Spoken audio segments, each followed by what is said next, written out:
그래서 오늘은 왜 이렇게 밀렸는지, 이번 주에는 어떤 이슈가 있는지, 관련주는 뭐가 있는지, 하루하루 시장이 어떻게 흘러갔는지 이런 부분은 저는 꼭 알고 있어야 된다고 생각하거든요. 허브리핑 안에 시장의 방향성이 다 있습니다. 이게 되게 중요한 내용이니까 꼭 한번 확인해 보세요.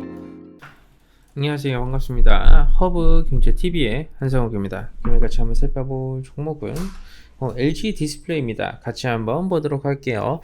일단 우리 많은 주주분들 오늘 하루도 너무 고생 많으셨습니다. 머니 하방으로 내려와주는 시장이다 보니까 많은 주주분들께서도 투자하실 때 조금 힘든 시장일 수 있었었는데요. 고생들 많으셨고요. 그럼 LG 디스플레이 뿐만 아니라 저희가 시장 관련된 브리핑은 허브리핑을 통해서 매일 장 마감을 제공해드리고 있습니다. 한 번씩 꼭 한번 확인해 보세요. 자, 그럼 LG 디스플레이 같이 한번 보도록 하겠습니다. 우리 LG 디플 또한 오늘의 하락 구간을 조금 이렇게 잘 선방을 해주지는 못했습니다. 수급상도 한번 좀 보시자면 여전히 잘 알고 있겠지만 누군가는 쇼커버를 했고 누군가는 공매도를 쳤고요. 누군가는 외국인 계좌에서 물량을 담아갔고 개인 투자자분들은 매도 물량을 쏟아내줬으며 기관들 또한 마찬가지로 일부 매도 일부 매수 포지션이 같이 이루어졌습니다. 이걸 보시면 메이저들 또한 포지션이 좀 엇갈린 하루였다라고 보시면 될 것 같아요. 그리고 사실 오늘 같은 경우에는 특정 기준치로 넣기는 어려움이 있습니다, 여러분. 코스닥은 시가 대비 마이너스 4% 넘게 빠졌습니다. 근데 마이너스 4% 시가 대비 마이너스 4% 빠졌는데 그게 이제 정상적으로 이제 평균치로 들어가기에는 조금 어렵죠. 좀 비정상적인 그 하락 수치 안에 들어간다라고 보시면 될 것 같고요. 일단 LG 디플 또한 시가총액이 커요. 시가총액이 이제 7조 원 이상 되는 기업이기 때문에 사실 오늘 같은 하루에서는 얘는 하락을 피해갈 수가 없었어요. 하락을 피해 간다라는 게 불가능했습니다.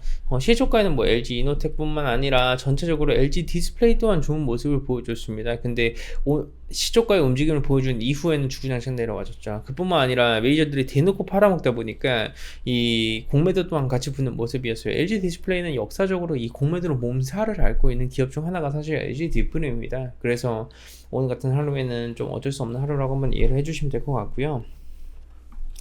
이제 삼성과 LG의 OLED 동맹설이 좀 하나씩 나와주고 있습니다.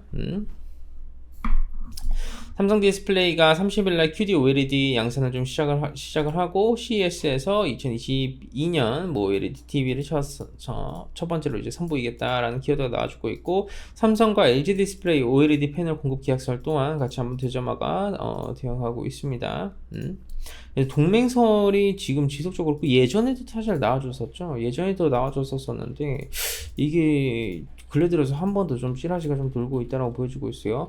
그리고 삼성 디플이 이번에 QD 디스플레이 양산을 좀 시작을 했는데 OLED TV에 좀 새로운 경쟁자로 좀 올라와주고 있는 모습이다라고 한번 이해를 해주시면 될 것 같습니다. 근데 이 OLED 시장에서의 점유율을 가지고 있는 게 사실 삼성 디플이 80%고 LG 디플이 10%고 나머지가 이제 다른 자잘한 기업군들인데요. 거의 독과점 수준이거든요. 그러니까 압도적으로 그 시장 점유율을 가지고 있다라고 보시면 될 것 같은데, 저번 영상에서도 정확하게 언급을 드렸어요. 어떤 부분 언급을 드렸냐면 이 애플에 이제 납품되고 있는 상당히 고퀄리티의 OLED 같은 경우에는 지금 중국 기업 한 군데에서 수주 물량을 받아가며 점유율을 가지고 있다라는 말씀을 드렸어요. 이게 어떻게 보면 예전에는 중국이라는 기업 자체가 어떻게 보면 이제 퀄 테스트에서 통과를 못 해줬는데, 테스트에서 통과를 못 해줄 정도로 기술력에서 좀 부족해졌는데, 이 디스플레이 업계 또 특히 OLED 쪽에서도 마찬가지로 퀄 테스트를 통과를 해주면서 퀄리티 또한 같이 올라가지고 있는 거예요. 그럼 나중 가서 이제 OLED 쪽에서도 이런 가격 경쟁 들어가기 시작하면 사실 좀 많이 애매해지기는 해요. 근데 옛날부터 이런 말이 있습니다. 벌써 이 시장이 자리를 잡아놨잖아요. 그렇죠?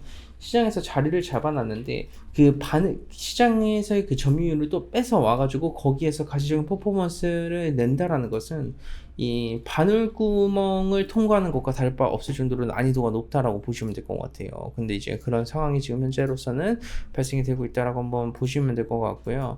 LG 디플 같은 경우에는 뭐 그런 부분에 대한 뭐 우려감이 붙지는 않았어요. 그게 우려감이 될 수는 없습니다, 여러분. 왜 그러냐면 그만큼 벌써 좀 메인 회사죠. 우리가 예를 들어서 내가 현대야. 근데 이걸 한 기업을 통해서만 하지는 않잖아요. 그냥 여러 회사를 통해서 이렇게 진행을 하는 건데, 거기에서 이제 혹시나 모를 리스크에 대비를 해가지고 여러 군데 이제 이렇게 관계사를 맺어 두는 거예요. 그건 너무나 당연한 거잖아요, 그렇죠? 그렇기 때문에 우리 LG 디스플레이 주주분들께서도 지금 뭐 중국 업체가 좀 치고 올라오고 있고, 당연히 근데 경쟁사가 또 있어야지만, 이게 저는 제가 생각을 하기에는 기업은 성장할 수 있다고 생각을 합니다. 경쟁사가 없이 혼자 독과점을 하는 기업은 절대로 성장을 할 수가 없습니다. 그거는 저는 사실 제 기준적인 관점은 명확해요. 민주주의 사회에서 당연히 경쟁이라는 거는 당연히 있는 거고, 그로 인해서 또 치고받고 하면서 LG 디스플레이 또한 그만큼 발전하는 기업이 되면 되는 거죠. 저는 그렇게 생각을 하는 겁니다. 그렇기 때문에 사실 그래서 이번 중국 기업이 어느 정도 시장 점유율을 가져온다라는 키워드에 대해서는 우리 주주분들께서도 그렇게 크게 걱정하실 필요는 없다고 생각을 하고 있고요.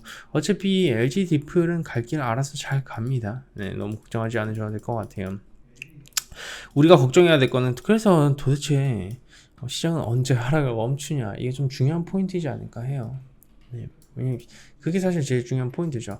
아무리 뭐 개별적으로 모멘텀과 신사업 모멘텀이 붙어있는 기업분들도요, 시장이 받쳐주지 않으면 올라가주지 못해요. 어떻게 올라가요 이게? 절대 못 올라갑니다. 이 시장의 전제 조건과 베이스로 깔려야 되는 건데, 지금으로서는 그렇게 가시적인 움직임을 보여주지 못하고 있다라고 한번 이해를 해주시면 될 것 같고요. 어차피 안정적인 부분이 흐름을 잡아가게 되면 그 다음부터는 이 2만원 언더밴드 구간에서부터는 기관들이 실제로 매수에 진입을 들어갔었던 그만큼의 이제 물량이 있는 상황이잖아요. 그렇죠? 다시 한번 저가면서 들어와줄 가능성이 높다고 보시면 될 것 같고, 수급주는 한 번 이런 식으로 찔러줬으니까 조정 줬다가 다시 한번 더 파동 그려주면서 가면 되는 겁니다. 이게 기관들이 주도적으로 만들어가는 그런 과정이다라고 이해를 해주시면 될 것 같습니다. 자, 좋습니다. 오늘 영상 깔끔하게 이 정도까지만 진행하면서 마감하도록 하고요. 도움이 되셨다면 구독과 좋아요 한 번씩 해주시고요.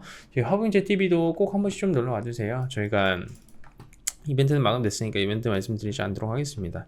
뭐 3분업 브리핑, 제로 브리핑, 기초 강의 등등 여러 가지 상당히 많은 부분을 무료로 다 제공을 해드리고 있습니다. 꼭 저희 오셔가지고 무료로 도움이 될 만한 많은 컨텐츠 내용 받아가시기 바라도록 할게요. 카카오톡 아이디는 HBTV1004이고요. 친구 추가 아이콘 눌러주신 다음에 아이디로 추가 아이콘 눌러주시고요. 여기에서 HBTV1004 검색 후에 친구 추가까지만 눌러주시면 저희 채널 오실 수 있다는 말씀드리도록 하겠습니다. 다들 고생들 많으셨고요. 내일 또 인사드리도록 하겠습니다. 감사합니다.